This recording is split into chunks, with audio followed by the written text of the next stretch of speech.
Selamat malam, balik lagi bersama gua, Krishna, di channel Isolasi Malam. Di sini, pintu sudah terkunci, lampu sudah padam, dan hanya ada kamu bersama cerita yang seharusnya tidak terdengar. Kali ini, gua akan membawakan sebuah kisah dari sepasang suami istri yang kita sebut saja namanya Ahmad dan Yani. Mereka baru saja pindah dari rumah orang tua ke kontrakan yang ada di daerah Bekasi. Namun, sesuatu terjadi pada saat mereka pindah. Seperti apa kisahnya? Mari masuk lebih dalam, karena dalam kesendirian, kamu tidak benar-benar sendiri.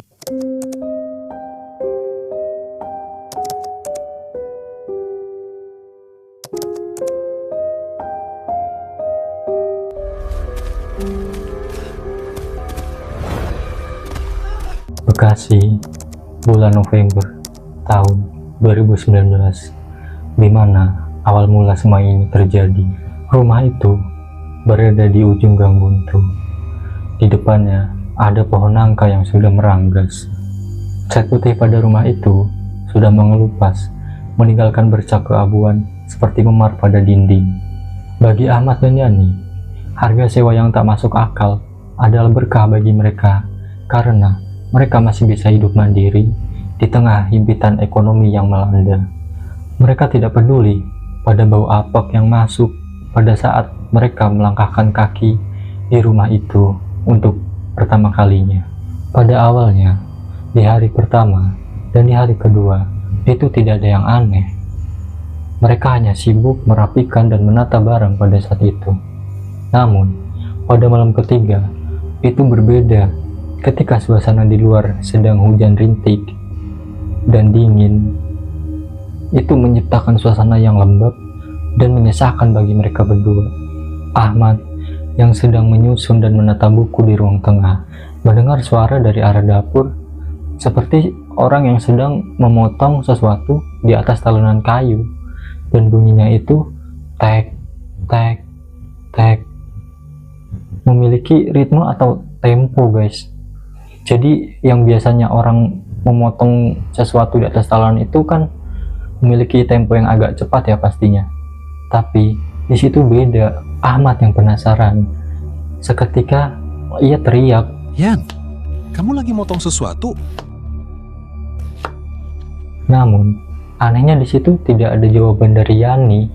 Ketika Ahmad makin penasaran, di situ ia mulai berjalan ke arah dapur untuk melihat apa yang terjadi di dapur. Namun saat dilihat, semua itu kosong. Tidak ada seorang pun di dapur dan tidak ada Yani di sana. Namun di situ Ahmad melihat sesuatu yang ganjil. Di bawah meja makan ada satu ubin keramik yang warnanya lebih gelap dari keramik yang lain, dan kondisinya keramik itu sedikit terangkat. "Mas, kamu lihat apa? Kenapa teriak, Mas? Tadi aku lagi di toilet." "Gak apa-apa, Yan. Aku kira kamu di dapur tadi. Ini aku lagi lihat ubin aneh. Warnanya beda sendiri. Dia juga lepas. Kayaknya bawahnya kopong." Begitu keramik itu diangkat sedikit-sedikit, seketika bau busuk langsung menyengat di ruangan itu. Bukan bau bangkai tikus, melainkan bau daging yang sudah busuk bercampur dengan bau kemenyan. Setelah terangkat penuh, di bawah ubin itu terdapat satu lubang kecil berisi bungkusan kain kafan kumal yang mengikat beberapa helai rambut manusia, serta ada sepasang taring yang sangat besar di situ. "Buang, Mas, buang sekarang." Melihat istrinya panik, Ahmad langsung berinisiatif untuk membuang bungkusan tersebut ke tempat sampah di depan rumah. Namun, langsung membuangnya begitu saja. Menurut kalian, apakah keputusan Ahmad ini sudah benar? Beberapa malam kemudian, saat jam 2 pagi, tiba-tiba kamar tidur tersebut terasa sangat dingin, padahal kipas angin sudah dimatikan. Lalu, Ahmad terbangun karena dia merasa sesak napas pada saat itu. Saat ia membuka mata, ia merasa tidak bisa menggerakkan seluruh badannya. Iya betul, dia ketindihan di situ atau terkena sleep paralysis lah bahasa medisnya. Saat ia sedang ketindihan, dalam remang lampu jalan yang menembus celah ventilasi, jadi kelihatan sedikit cahaya tuh di dalam kamarnya yang gelap itu. Ahmad melihat bayangan yang sangat besar sedang berjongkok di sudut plafon. Kenapa di sudut plafon? Ya karena makhluk itu sangat besar dan kepalanya hampir menyentuh plafon itu. Padahal ia sedang berjongkok di situ. Kebayang nggak tuh kalau berdiri setinggi apa? Dalam redup cahaya, Ahmad melihat makhluk itu memiliki tangan yang panjangnya tidak wajar dan dia sedang menggaruk-garuk plafon, dan saat itu berbunyi srek, srek. Mungkin kalau kita gambarkan makhluk itu seperti lutung atau orang utan kali ya, namun dengan badan yang sangat besar. Tiba-tiba makhluk itu menoleh dengan mukanya yang udah hancur dan hanya sisa satu mata. Itu pun kayak menonjol dan hampir keluar gitu, kayak mau copot matanya. Dan mulutnya itu mengeluarkan cairan kental berwarna hitam. Mana bagianku? Suara itu bukan terdengar dari telinga guys. Jadi Ahmad ngerasa suara itu bergema di kepalanya dia. Wah, pokoknya kondisi malam itu benar-benar kacau. Namun saat masih chaos di situ, tiba-tiba Yani yang tidur di sampingnya, ia mulai meracau dalam tidurnya. Bapak, jangan potong kakiku. Pak, sakit.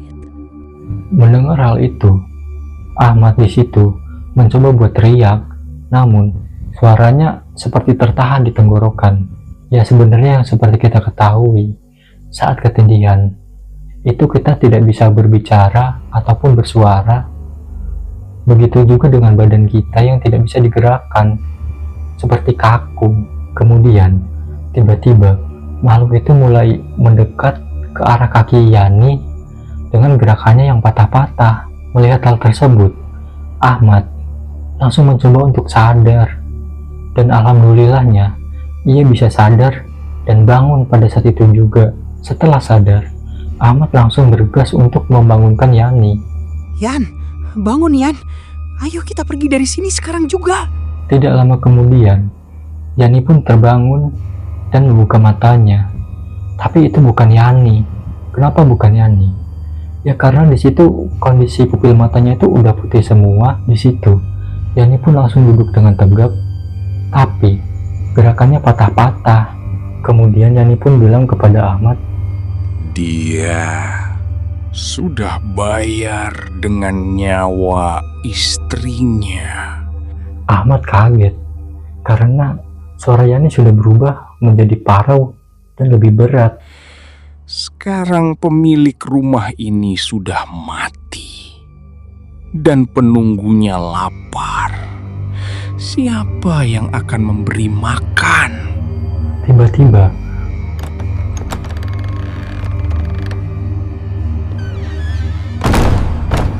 pintu kamar membuka dan menutup dengan kencang dengan sendirinya. Setelah itu terdengar suara cakaran dari pintu kamar tersebut. Mana bagianku?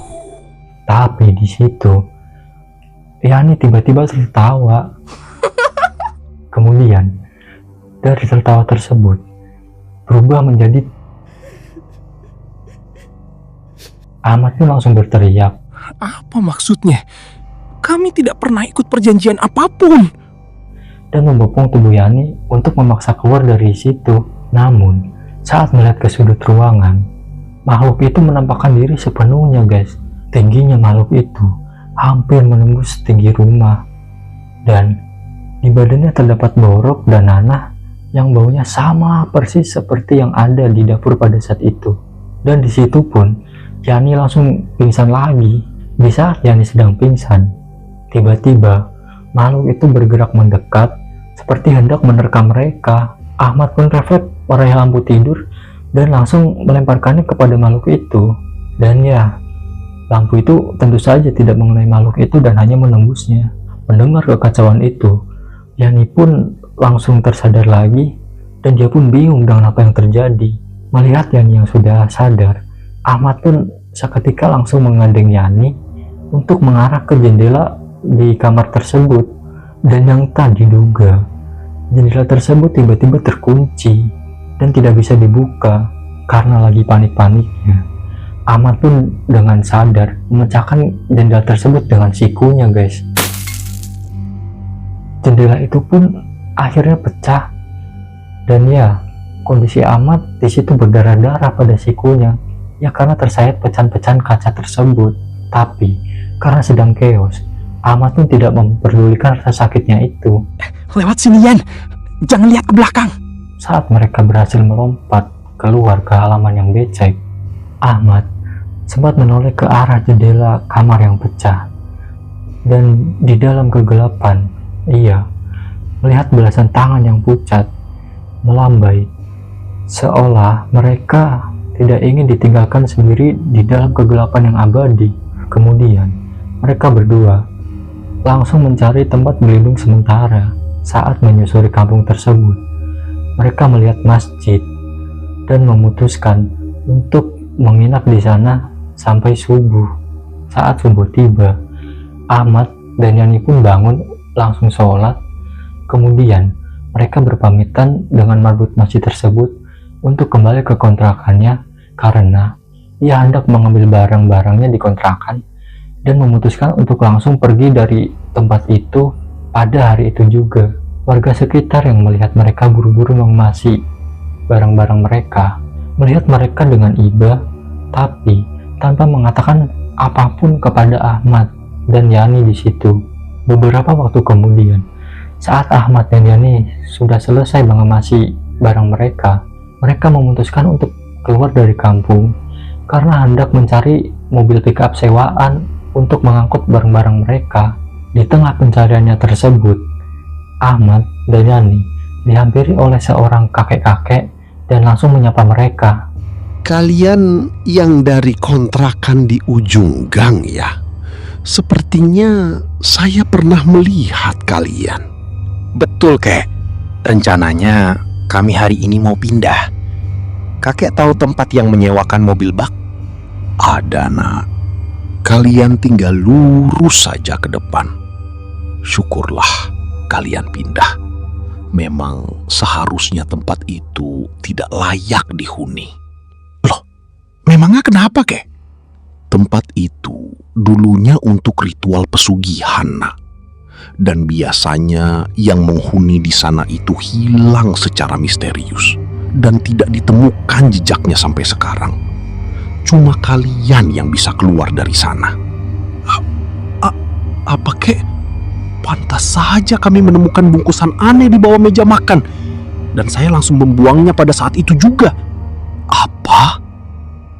Mungkin itu penyebab pemilik rumah itu meninggal secara tidak wajar. Mungkin saja karena apa yang mereka tanam itu sudah kalian buang. Mendengar penjelasan dari kakek tersebut, mereka berdua langsung kaget. Tapi di situ mereka berdua juga bersyukur karena tidak jadi ditumbalkan pada malam itu juga. Oke guys, gimana menurut kalian? Dan apa pelajaran yang bisa diambil dari cerita ini? Oh iya, apa dari kalian ada yang mengalami dan pernah merasakan ketindihan juga? Kalau pernah, share pengalamanmu di kolom komentar. Punya kisah horor menarik dan ingin kisahmu diceritakan di sini? Kirim ceritamu ke email di bawah ini. Mungkin cerita berakhir di sini, tapi malam semakin larut dan kesunyian baru saja dimulai. Jangan lupa like, subscribe, dan aktifkan notifikasinya agar tidak ketinggalan cerita mistis di kegelapan selanjutnya. Tetap waspada dan sampai jumpa di kegelapan selanjutnya.